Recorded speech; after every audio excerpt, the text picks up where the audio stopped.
Актуелните градоначалници на Прилеп, Илинден, Петровец, на скопските општини Центар, Карпош, Аеродром до своите партии ќе поднесат кандидатура за нов градоначалнички мандат. Додека партиите, барем официјално, се уште ги разгледуваат партиските сондажи, чие име е котира највисоко за да ја добие партиската поддршка, дел од актуелните градоначалници веќе ги подготвуваат биографиите и програмите за нова кандидатура. Градоначалникот на Прилеп Илија Јовановски за Телма потврди дека ќе ја поднесе својата кандидатура до партиската централа, откако ја добил поддршката од дел од сопратиците во градот. Пошто ви предложени сите местни организации, таа моја поддршка и благодарност ги упатив до сите оние кои што веруваат во мене, во мојот тим и кои што мислам дека би ја донесли следната победа на Социјалдемократскиот сојуз во нашиот град. Мислам дека има 5-6 кандидати кои што претендираме за тоа место.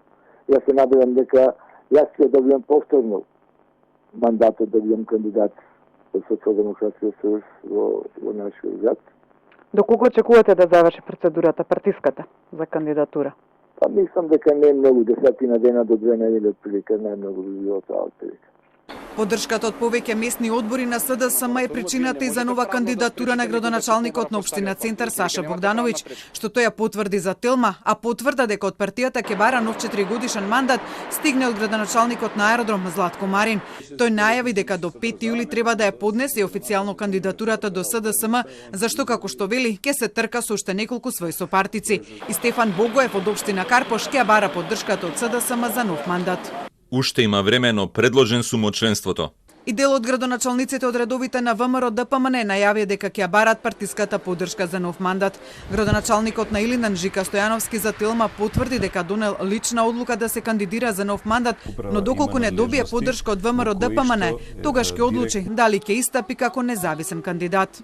Јас донесов лична одлука да се кандидирам. Втора фаза е во наредниот период дали ќе ја добијам поддршката од ВМРО ДПМН во рамки на партиските процедури. Од тоа ќе зависи дали ќе се кандидирам како независен кандидат. Различни се процедурите за партиската кандидатура и за независен кандидат и рано е сега да се дефинира тоа. Одлуката ќе ја донесам откако ќе заврши партиската процедура. Неговиот сопартиец Борче Митевски, градоначалникот на општина Петровец, ја нема дилемата дали ќе биде партиски или независен кандидат. Тој за Телма изјави дека ќе се трка за нов мандат само со поддршка од ВМРО ДПМН. Доколку партијата и извршниот комитет на ВМРО ДПМН сметаат дека сум успешен, тогаш ќе прифатам. Во спротивно нема да се кандидирам.